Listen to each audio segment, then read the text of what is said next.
Shit! Notice the know-it-all. Most of you already noticed by now. Look, today I want to talk about something that is very important.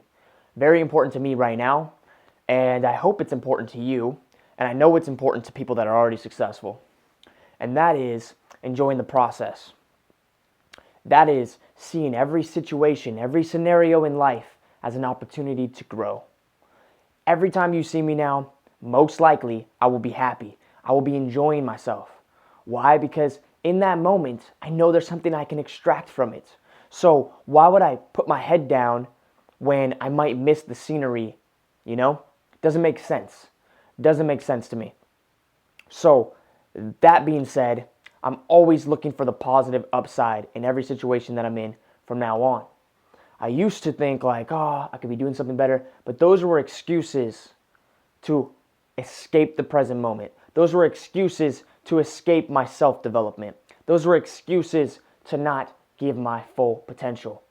Only when you are making progress and momentum do you feel good about being in the present moment.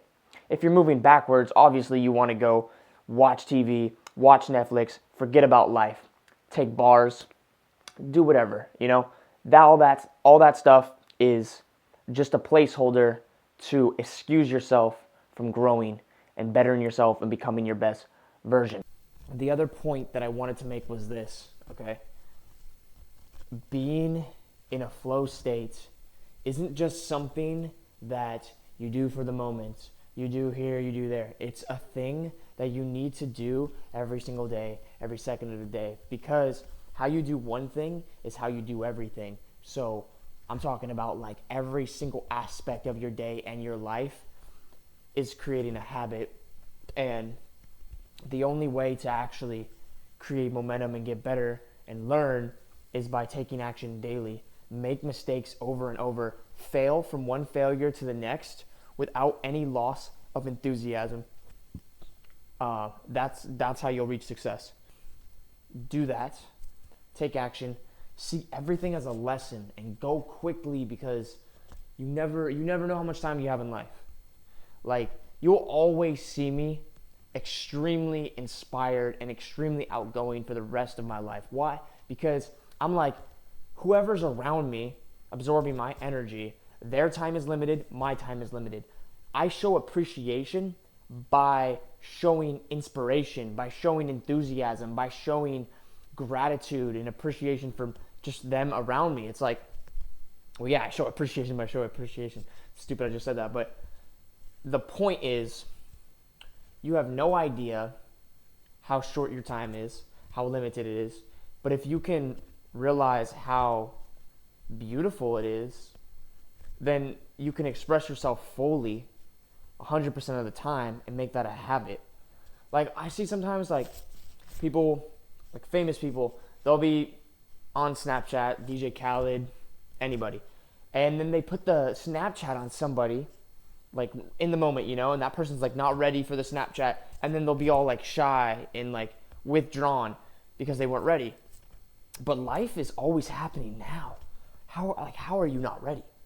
If you are there, you were ready. It's kind of like someone going up to somebody with a prepared thing in their mind to say. You can tell that they were prepared, because if you ask them a hard question, they're all of a sudden, what? Well, start stuttering.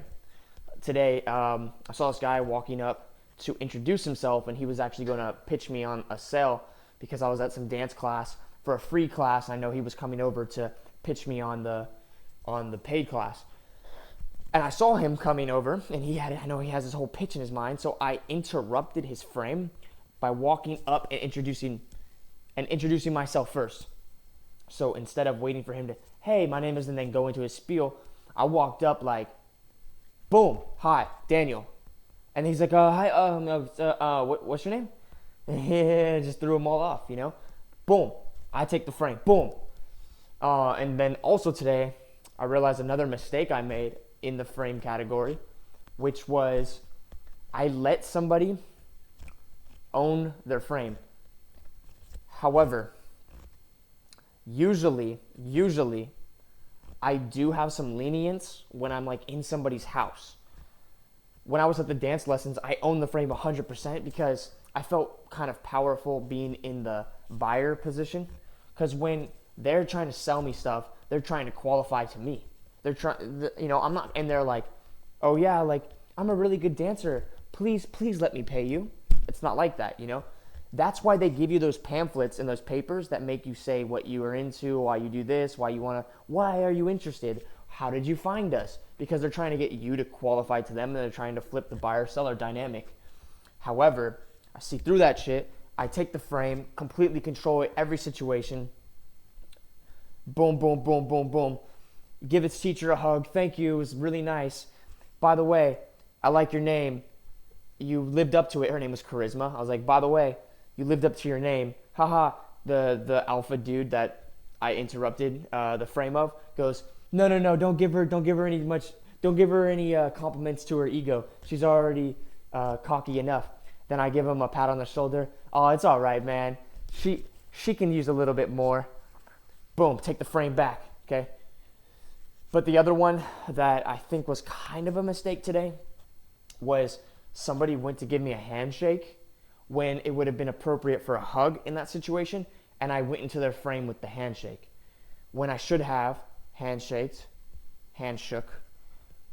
picked and then pulled them to get them to stand up, put their arm around, initiate a hug. It's funny because these little subtleties to people are like, we don't even notice that. Like, you handshake someone, they didn't notice that. It was just normal. Yeah, but I always want to be in the dominant frame because I know that leading is a habit. Why would I ever fall into a beta trap ever again in my life? Well, I would if I don't make leading and being alpha a habit. Everything has to be unconsciously competent. Everything has to be second nature if you plan to be that person. And it takes 3 weeks to create a habit. So the best way to do it is to call yourself out on the little things, the little subtleties, write it down. Always write down when you make a mistake. Always write it down. That's how it stays stuck in your head. The next time you go out, you'll be very hyper aware because you just experienced that. You were conscious of it and you want to do something good about it. Now, that's what takes somebody to the highest level. Doing stuff like that will take you to the highest level in life because, yes, there are natural alphas. Yes, there are natural leaders, but these people aren't aware. So they've had it handed to them their whole life, and you can easily snatch things away from them, and they won't even notice. They won't even notice what's going on. So they're not the real alphas. Like, it's kind of like a guy who's really good looking, and he's always had girls approach him. He gets whatever he wants when it comes to dating. Yeah, so this type of guy, he's like a dick because he can get whatever he wants. He wants to save time, so he pushes girls away and does whatever to make sure they stop chasing him so he could live his fucking life. And that's natural. However, a real leader brings someone up. There's a boss, and a boss is like, oh, you do this, I give validation. You do this for me, I give validation. It's kind of like when people tell you to hold something for them or like, do this for me. They give you little tiny tasks because they want to just get that frame that you are qualifying yourself to them. That's like a boss in the sense of society, like a boss. But a leader lifts everybody up. And when you're in a leader position, you can actually make change and influence people. A boss will create enemies. He'll have people that resent him, like, oh my God, why did I do that for that fucking guy? I fucking hate him. He's such a dick. You'll have people talking behind your back.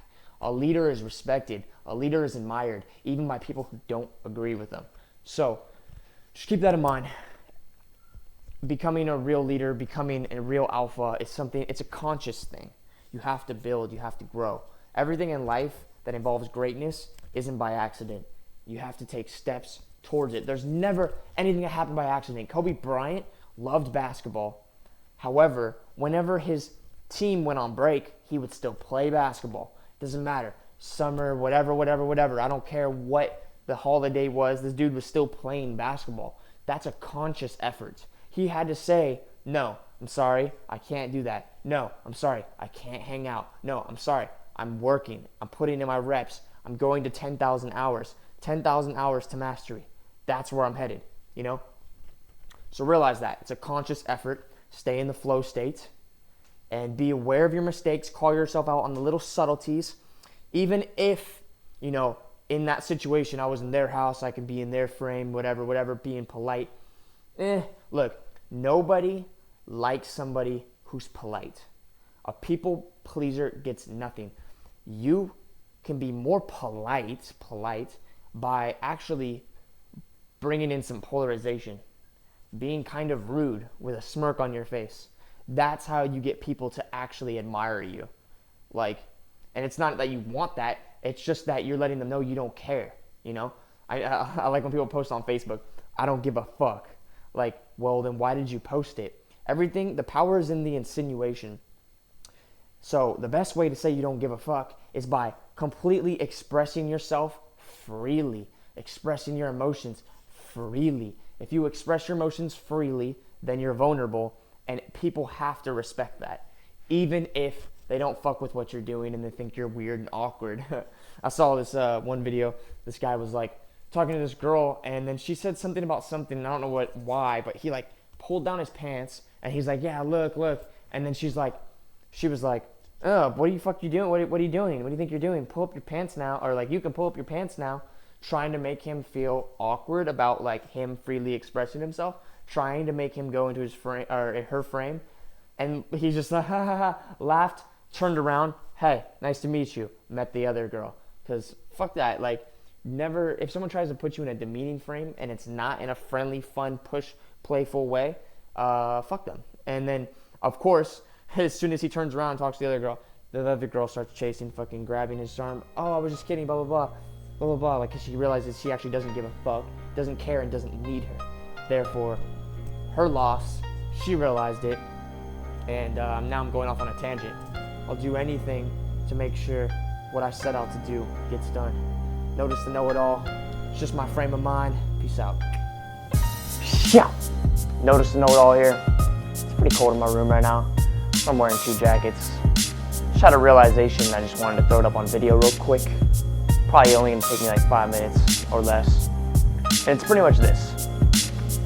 Pain is your guidance system.